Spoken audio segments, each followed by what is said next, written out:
이 시간 은혜 나눌 말씀은 요한복음 3장입니다. 요한복음 3장 22절로부터 30절 말씀, 22절로 30절 우리 천천히 교독하겠습니다. 그 후에 예수께서 제자들과 유대 땅으로 가서 거기 함께 유하시며 침례를 베푸시더라. 요한도 살림 가까운 에논에서 침례를 베푸니 거기 물이 많음이라. 그러므로 사람들이 와서 침례를 받더라.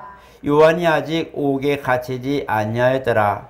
이에 요한의 제자 중에서 한 유대인과 더불어 정결 예식에 대하여 변론이 되었더니 그들이 요한에게 가서 이르되 라비여, 선생님과 함께 요단강 저편에 있던 곧 선생님이 증언하시던 이가 침례를 베풀매 사람이 다 그에게로 가더이다.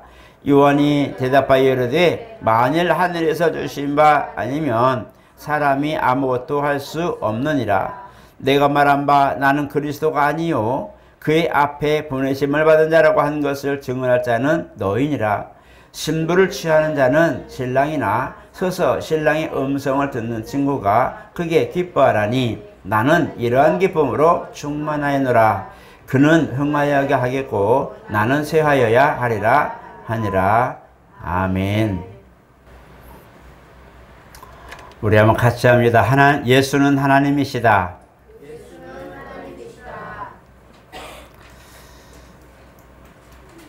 요한복음 1장에 보면 말씀이 육신이 되어 우리 가운데 거하심에 우리가 그 영광을 보니 하나님의 독생자의 영광이요 은혜와 진리가 충만하다 이렇게 말씀하고 있습니다. 말씀이 육신이 되어서 우리 가운데 거하신 그리스도, 또 보냄을 받은 자, 많은 그런 칭호와 또 직임을 가지고 이 땅에 오셨지만 그는 하나님의 전령이시고 또 하나님의 말씀을 곧 명령으로 받아서 이 땅에서 공생을 통하여 순종하신 분이십니다.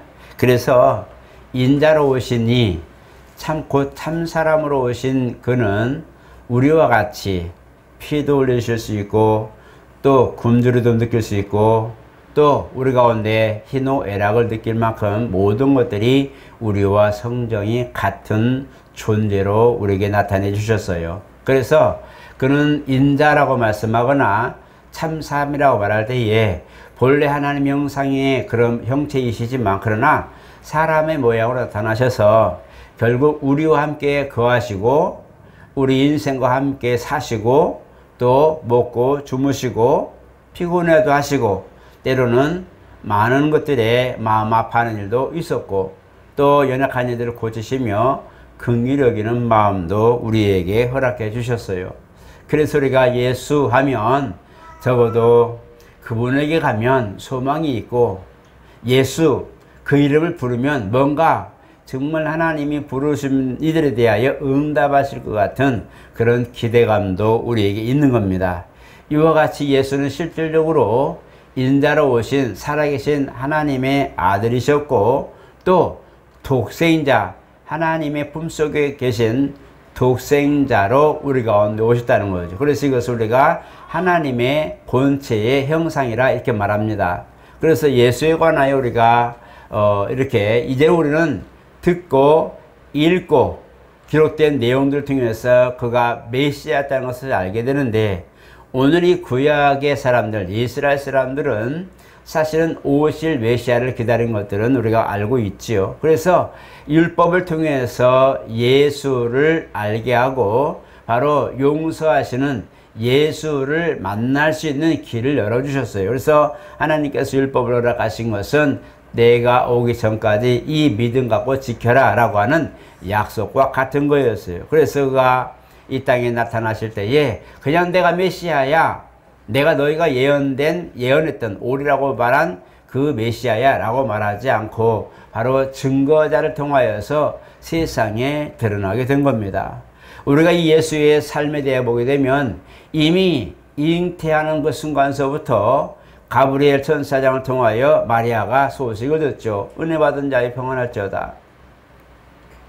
너에게 잉태할 건데 처녀 곧 동정녀 말하는데 동정녀 곧 이제 요셉과 결혼하기 위해서 약혼하고 정혼하는데 2년이 걸립니다. 이제 모든 것들을 함께 하기 위해서 1년 동안 정결의 시간을 갖는 것이 이스라엘 풍습인데, 그 시기에 하필이면 천사장 가불이 나와가지고 너에게 아들을 잉태할 것인데 바로 지극히 높으신 성녀로 말미암는 것이다 라고 이제 소식을 전했죠. 나는 남자를 알지 못하고 사내를 알지 못하는데 어떻게 내가 잉태할 수 있어요? 라고 말할 때에 지극히 높은 하나님의 능력이 너를 덮으시리니 이렇게 말씀합니다. 그래서 예수의 잉태, 다시 말하면 마리아의 몸에서 잉태되는 그리스도에 대하여 바로 성녀로 잉태되신과 하나님께서 그를 통하여 세상을 구원할 메시아를 그에게 이미 암시해 주셨어요. 그래서 이미 태어날 때부터 마리아에게는 그것이 증거가 되었고, 나는 요셉하고 정혼은 했지만 아직 몸을 섞는, 그 다음에 그렇게 실받지 않는데 잉태하는 걸 보면서 야 이거 보통 일이다 아니다 라고 뭐 했어요? 그가 잉태한 대로부터 누굴 쫓아갑니까? 바로 사촌이었던 엘리사벳을 쫓아가죠. 그래서 거기에 가서 거기서 함께 거하게 됩니다. 이미 그때 그가 잉태한 태기가 있을 때에 엘리사벳은 사실은 요한을 잉태되죠. 그도 역시 천사를 통해서 이미 예언받고 이제 그가 아이를 잉태할 것을 이미 예언받고, 근데 그는 분명히 혈육의 아들이었지만 어쨌든 6개월 정도 된 그런 엘리사벳의 잉태의 모습, 그 다음에 그가 6개월 정도 되었을 때에 예수를 잉태하는 마리아는 이제 수태하는 그런 징후가 나타나기 시작했죠.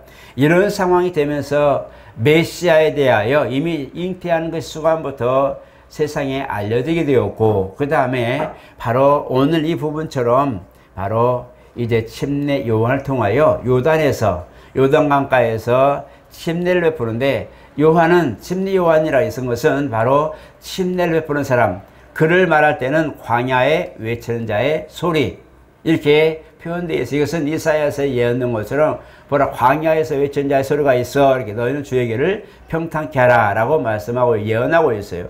그래서 그 이름을 임마누엘이라 이렇게 예언됐는데, 바로 주님이 이제 공생애를 시작하기 전에 이와 같이 이제 요한에게 침례를 받으면서 하늘이 열리고 성령이 비둘기같이 임하는 그 현상을 요한에게 증거로 나타내 줍니다.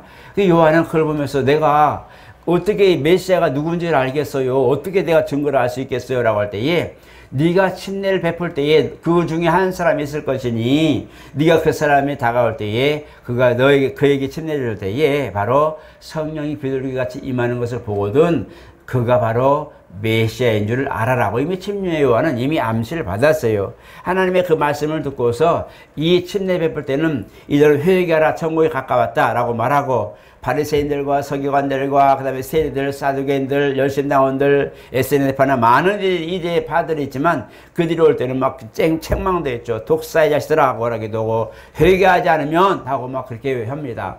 그렇게 회개하고 하지만 갑자기 이제 예수님이 침례를 받으실 순서가 되는데 갑자기 하늘이 열리는 거죠. 열리면서 요한의 눈에는 그게 보이는 거예요. 사람들은 그냥 침례 받는 사람 중에 한 사람으로 보는 거고, 나사렛에서 살아는 사람, 그 한 사람을 보는 목수의 아들로 보고 있지만 요한의 눈에는 그게 보이기 시작하는 거예요. 갑자기 성령이 임하시는 현상을 보게 되고, 이는 내 사랑 아들이니 왜요? 그에게 말을 들으라 하면서 얘기합니다.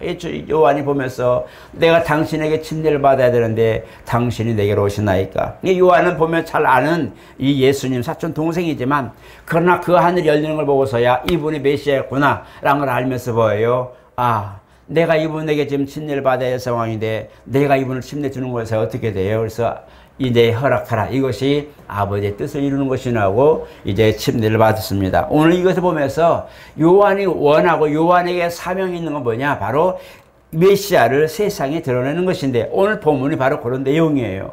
근데 그 다음날 보니까 요한이 이제 제자들이 많았어요. 이제 베드로도 그러고 안드레도 있고 요한도 다 있어요. 그런데 그들은 예수님 침례 요한의 제자들이었단 말이에요. 율법을 배우면서 함께했는데 갑자기 예수님이 이제 침례 받고는 다음날에 그 건드시는 모습을 보는 건데, 보니까 사람들이 다 예수께 달려가는 거예요. 왜냐하면 이미 예수님이 메시아인 것을 요한이 가르쳐줬기 때문이죠. 그러니까 사람들이 말하는 거예요. 선생님, 보세요. 지금 어저께 당신이 침내준 예수님이라고 하는 저 예수라고 하는 그분은 있는데 그분에게 사람들 다 가요. 제자도 막 가는 거예요. 그분에게 가는 거예요. 그러니까 요한이 뭐라 그래요? 냅둬라. 나는 분명히 내가 전에 말한 것처럼 나는 메시아가 아니다. 나는 그리스도가 아니다. 나는 그리스도를 세상에 나타내라고 보냄받은 광야의 외천자의 소리다. 라고 하면서 뭐예요? 그는 흥해야 되겠고 나는 쇠야 되는 것이 맞다. 이렇게 거절하지 않고 막지 않고 보내줍니다. 나중에 보니까 예수님께서 제자들이 이제 사람들이 자기에게 몰려옵니다. 그들이 이제 예수님이 거느실 때마다 쫓아다니면서 말하는 거죠. 왜냐하면 이미 요한의 증거를 받았기 때문이죠. 그러니까 뭐예요? 예수님이 무엇을 원하느냐? 그때에 말합니다. 주여 어디 계시나이까? 앞뒤가 안 맞는 대화 같죠. 너희가 왜 나를 찾느냐 말이야. 너희가 왜 나를 지금 왜 쫓고 있냐 할 때, 예, 주여 어디 계시나이까? 유대인들의 그런 생활이나 율법의 정신이 바로 멘토링이라고 그러죠. 그 가르침을 받는 사람들과 함께 기거도 하고, 함께 공교하고, 때로는 가정이 자기 집에 모셔서 함께 이제 공교하면서, 공경하면서 함께 배우며 그 삶을 일으켜가는 것을 멘토라고 말합니다. 그래서 그의 사상을 배우고, 믿음을 배우고, 신앙을 배우고, 그의 삶을 배우게 되죠. 그렇게 해서 멘토를 하는데 바로 이슬이 예수님이 메시아라는 걸 알게 되고 요한을 통해 증거를 받았을 때에 보라 세상 죄를 지고 하는 하나님의 양이로다 할 때에 이걸 보면서 예수께 달려가는데 뭔지 모르고 달려가지만 그때 무엇을 원하냐 할 때에 어디 계시나이까? 이건 뭐냐면 그분을 따르겠다고 하는 제자들의 모습이에요. 그래서 와 보라 나를 따르라 라고 말씀하는 거예요. 그래서 그들에게 이제는 때가 찼고 너희는 복음을 믿고 회개하라. 천국이 가까웠다고 증거하기 시작합니다. 오늘 우리가 이것을 알 것은 예수님의 공생의 때를 위하여 공생의 때에 복음을 전한 이런 사건뿐만 아니라 이미 출생하는 과정부터 출생하는 모든 순간 그 다음에 탄생하시고 그 다음에 많은 사건들 있잖아요. 이런 사건을 다 놓고 바로 요한의 그때까지 마지막 선지자라고 할 수 있었던 이 침례 요한의 때까지 예수를 나타내는 모든 도구로 사용되어지고 그 다음에 바로 진짜 진리이신 예수님이 세상에 나오게 되는 거예요. 여러분 블루밍이라는 게 뭐죠? 블루밍 꽃봉오리라는 뜻이에요. 꽃이 피기 시작할 때에 꽃봉오리가 탁 올라오면 굉장히 이쁘죠.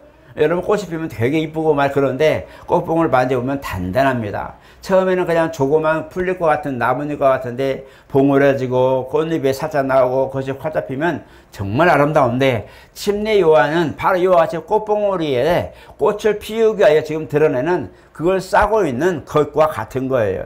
이것이 쫙 폈을 때에는 겉은 이제 소멸돼서 말라지고 꽃이 아름다운 그런 모든 향기를 내고 수술과 암술을 꺼내서 뭐예요? 종을 남기는 것처럼 아름다운 그런 영광스러운 그런 꽃으로 최고의 그런 전성기, 최고의 영광을 드러내죠. 향기를 발하죠. 바로 예수님이 최고의 전성기요, 최고의 향기고 이 모든 인간을 구원하는, 죄인을 구원하는 최고의 모습이고 예언된 분이기 때문에 요한은 그를 활짝 펼치는 꽃을 펼치는 불리한 그 과정과 같은 거였어요.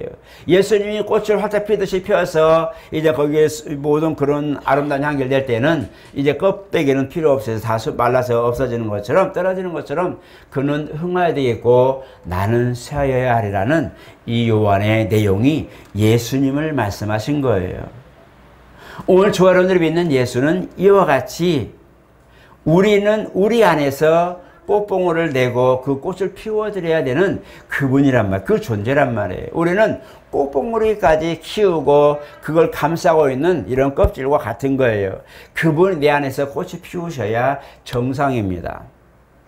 여러분 혹시 아시다시피 동백이나 이런 꽃들이 물을 주지 않으면 땡볕에 있을 때에 꽃이 봉오리 잘 쳤다가도 하루만 물 안 주면 화분에 있는 게 뭐예요? 그냥 말라 비틀어져 팍 꼬그러지죠. 고그러져도 줄기가 아직 말라지지 않았으면 물 주면 다시 저녁 되면 딱 살아납니다. 딱 살아나서 심어뒀는데 그냥 저녁까지 해서 이 꽃 목이 딱 꺾어졌는데 말라버리면 소생할 길이 없어요. 그냥 그대로 소멸돼 버리죠.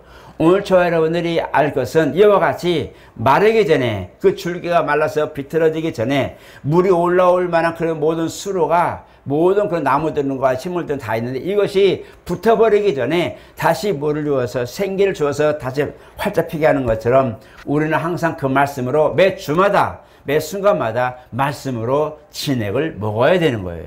그것이 뭐냐? 예수님이 우리 가운데 꽃을 피우는 향기처럼 내 안에서 예수를 드러내고 예수의 향기를 바라는 그런 내용과 같은 거예요. 오늘 저는 예수 믿는 사람 맞죠? 정말 예수 믿는 사람은 내 안에서 그걸 형용하지 못하지만은 그 안에서 향기가 나와요. 삶에서 나와요.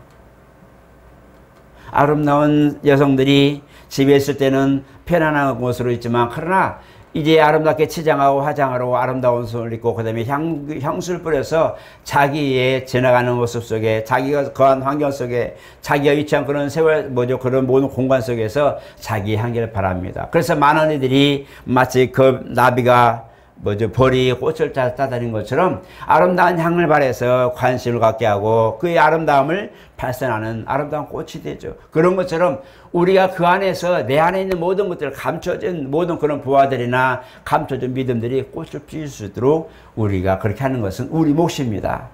노력하고 준비하고 더 열심히 모든 걸 연구해서 예수를 드러내는 우리가 그런 삶을 살아야 되는 것을 말씀하고 있는 거예요.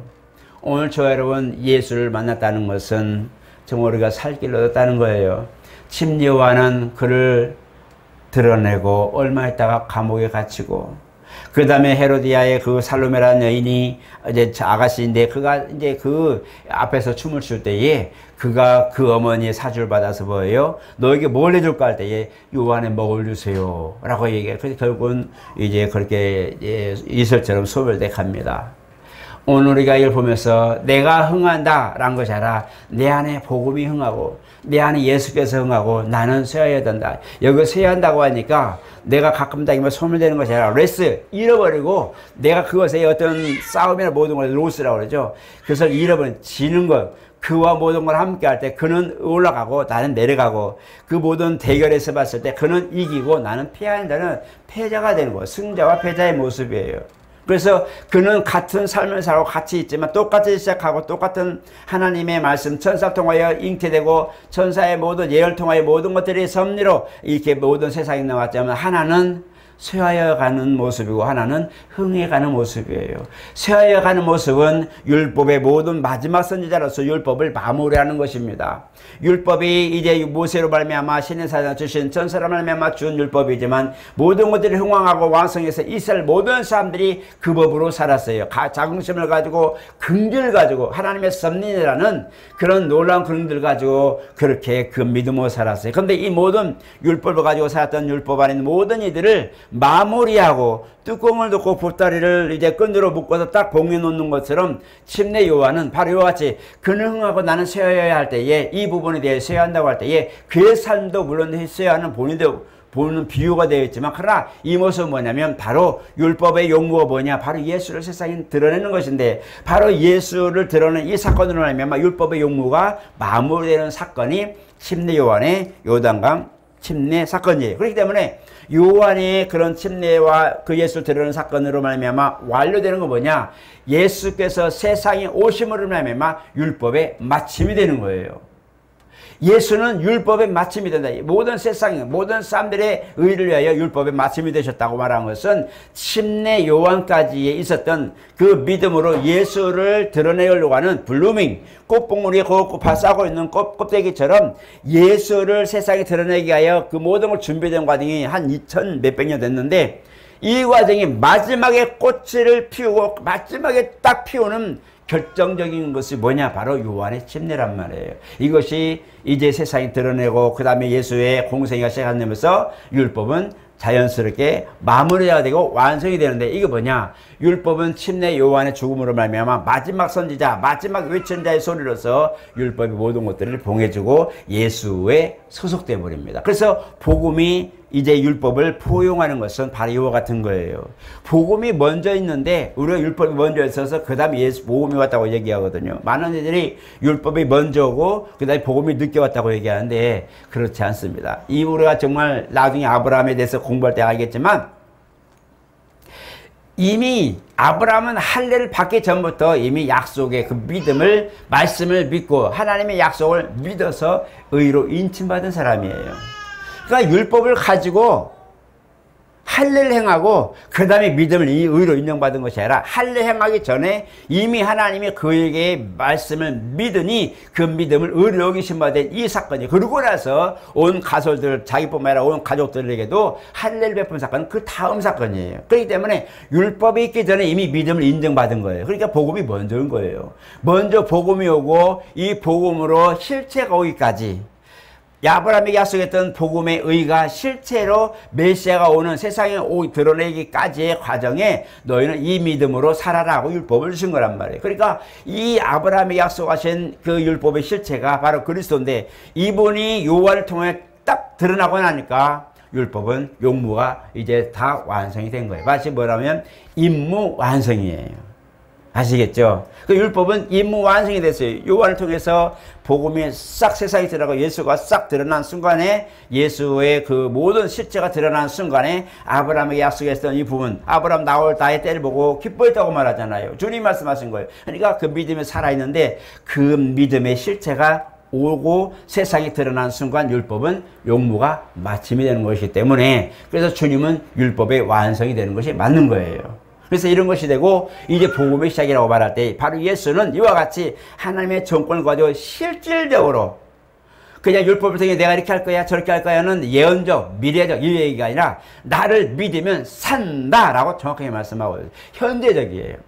예수님이 오셔서 말씀하실 때, 물론 침례와도 회개하라 정오에 가까웠다 말씀했지만, 이 부분은 뭐냐, 세상에 오실 그이가 있으니 그를 믿으라고 소개하는 모습이라면, 요한복음 1장에 그랬어요. 나는 세상의 빛이 아니다. 내 뒤에 오실 이가 있는데 나는 그의 신들매를 먹이도 감당하지 못하겠다. 세상에 그 빛이 있으니 곧 사람들이 빛이고 생명빛이라고 말씀하고 있어요. 그렇기 때문에 이 빛을 드러내는 그런 발광체였단 말이에요. 하나의 모태였단 말이에요. 그렇기 때문에 이 부분인데, 예수는 세상에 오셔서 그 복음을 전할 때 나를 믿으면 살 거야, 나를 이렇게 할 거야, 내가 오면 어떻게 할 거야, 이것이 아니라 나 믿으면 살아. 나를 믿으면 아버지께서 사랑할 거야. 나를 믿으면 하나님이 그를 구원하실 거야. 봐라, 네 믿음이 너를 살렸다. 네 믿음이 너를 구원했으니 평안을 가라. 병에서 건강을 쩌다. 노예 건강을 쩌다. 일어나라. 죽은 자에 일어나라. 하고 직접적 명령을 하는 거예요. 요한은 이 부분에 대하여 내 뒤에 오신 이는 이럴 거야 라고 미래적 그런 제시어를 했지만, 예수님은 믿으면 산다.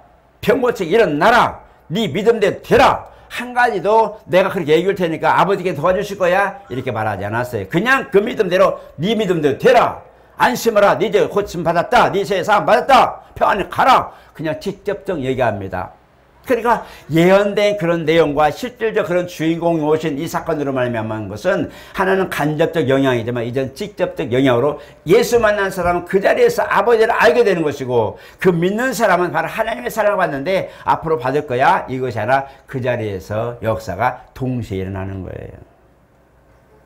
그것이 메시아입니다. 그것이 우리로 말하면 예수님이시란 말이에요. 할렐루야.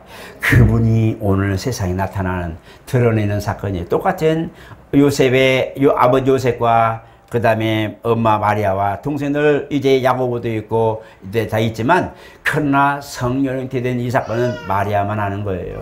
요셉도 몇 번이나 그를 이렇게 조심하고 그렇게 하죠. 마리아가 이 성령이 된 예수를 낳기까지 동침하지 않지요. 왜냐하면 사람들이 오해할까봐. 그리고 정말 마리아의 뜻을 존중해 준 사람, 진짜 이 요셉은 의로운 사람이라고 말하고 있어요. 가만히 지켜주고 끝까지 지켜주죠. 출산할 때까지 지켜주는 요셉이 바로 남편이죠. 정말 사랑하는 남편이죠. 그렇게 모든 것에 삶을 이루는데, 오늘 저 여러분, 예수를 세상에 나타내는 것은 우리가 입술 복음 전하는 것도 있고, 때로 우리가 기도하며 사람이 나타내는 것도 있고, 공적으로 모든 걸 함께 하나님께 영광입니다라고 들으는 것도 있지만, 내 삶을 통해서 우리가 이런 향기를 바라는 것도 굉장히 중요합니다. 꽃은 순간에 우리가 그냥 만들어서 꽃이 피는 게 아니에요. 식물이 자라서 어느 정도 계절 따라서 잘 자란 다음에 꽃을 피울 만큼의 모든 준비가 됐을 때 봉우리가 올라오기 시작해요. 여러분 우리가 밥을 먹는 보일드 라이스라고 하죠? 보일드 라이스. 밥이에요, 밥. 그냥 쌀 하면 라이스라고 하죠? 이 쌀이 생성되기까지는 그냥 나온 게 아니라 먼저 못 내게 이제 벽실을 뿌리고 소금을 담고 그 다음에 뜬 거 버리고 가라앉으면 모파를 만들어서 바닥에다 쫙 깔죠. 그리고 거기서 이제 피를 골라내고 줄기 녹색인데 가운데 하얀 건 피예요. 같이 자라지만 하나는 피가 나오고 하나는 곡식에 넣고 그걸 싹 뽑아버립니다. 그리고 이제 모내기를 하게 되고 그 다음에 그거 자라게 되고 그 다음에 거기서 목이 싹 올라오죠. 왜 벽씨를 심었는데 어느 벼가 잘 자랄 때에 사람하고는 커버리지. 식물처럼 정말 해바라기처럼 크게 잡아야지. 꼭 보면 벼를 심을 때 별로 안 커요. 50cm, 60cm 정도 이렇게 크죠. 큰 건 70cm까지 크는데 그때쯤 되면 거의 자라서 자기의 그 성장 모든 것들이 완료돼서 목이 싹 나오죠. 꽃술과 함께 쫙 나옵니다. 거기 보면 하얀 거 써있어요. 이 꽃술이잖아요. 그죠? 거기 이제 바람 불면서 이제 거기 뭐라 그러죠? 강합성하면서 뭐죠? 이게 그 벌이나 곤충들 통해서 수정이 되죠. 그래서 열매가 맺고 이렇게 하는데 열매 맺지 못한 것은 다 자랐는데도 빳빳해서 그대로 소멸되죠. 그건 알곡이 없어요. 그러나 풍년되고 할 때는 고개 이제 알곡이 돼서 다 고개 숙이죠.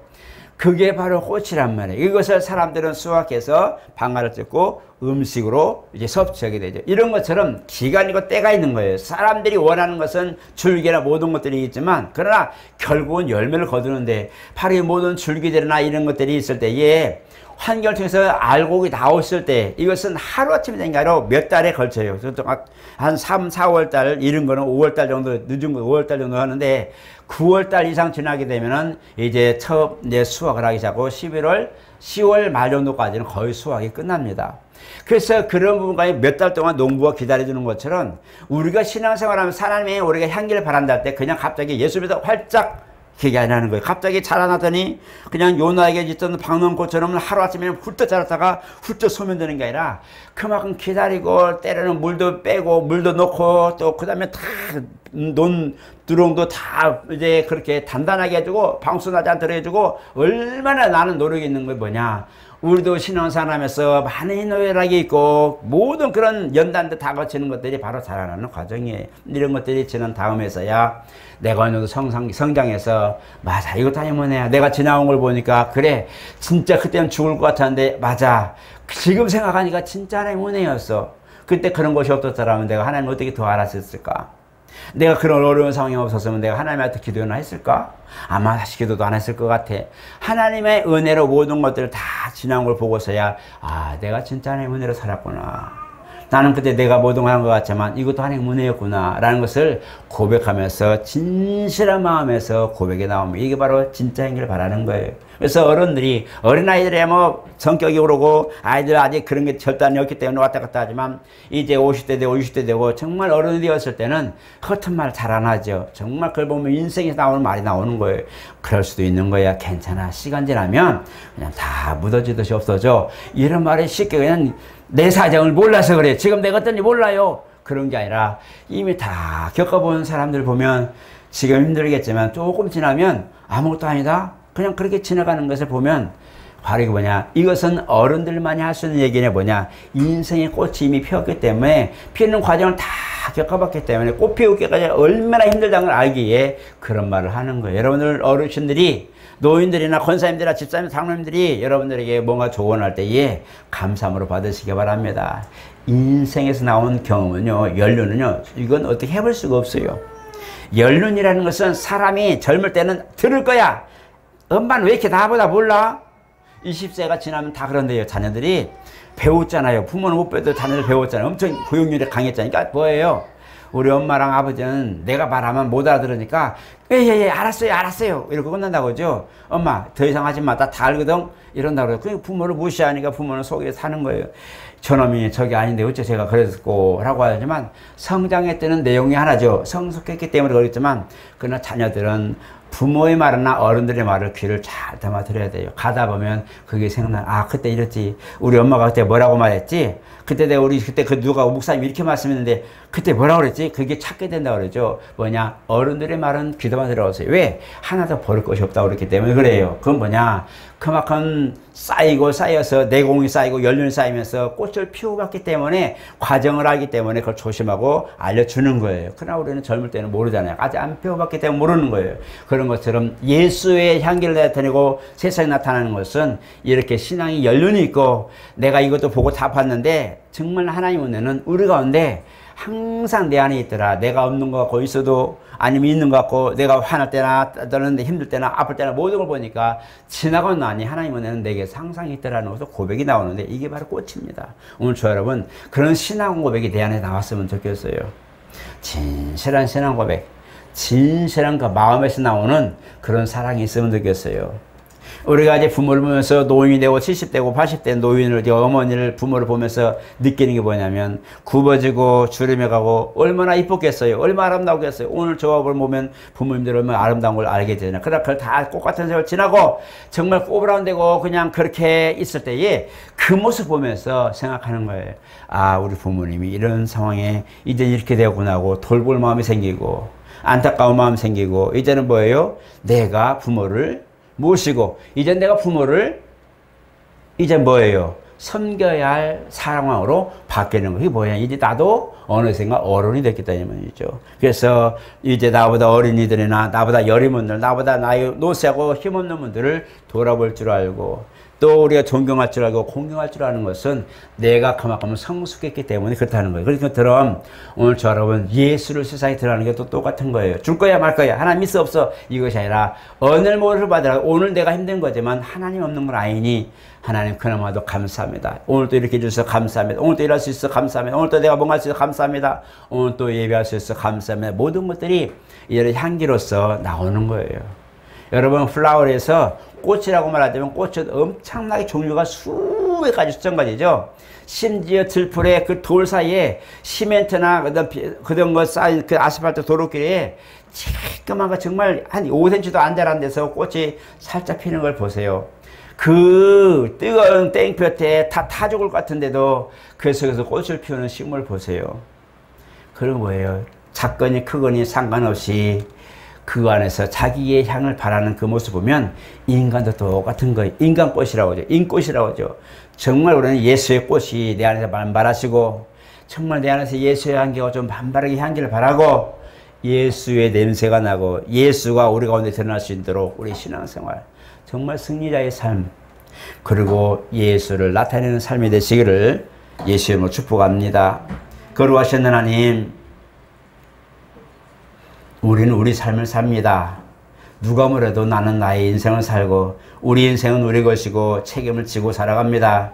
그러므로 우리가 어그러진 것이나 문제 있으면 때로는 거기에 대한 보응을 받기도 하고 때로는 우리가 그 문제에 대해서 고민을 하기도 하고 때로는 우리가 그것을 놓칠 수 없기에 힘들어도 어려워도 끝까지 붙드는 우리 모습을 보게 됩니다. 그러나 하나님, 이것에 더하여 주의 은혜를 우리 가운데 입혀 주시옵소서.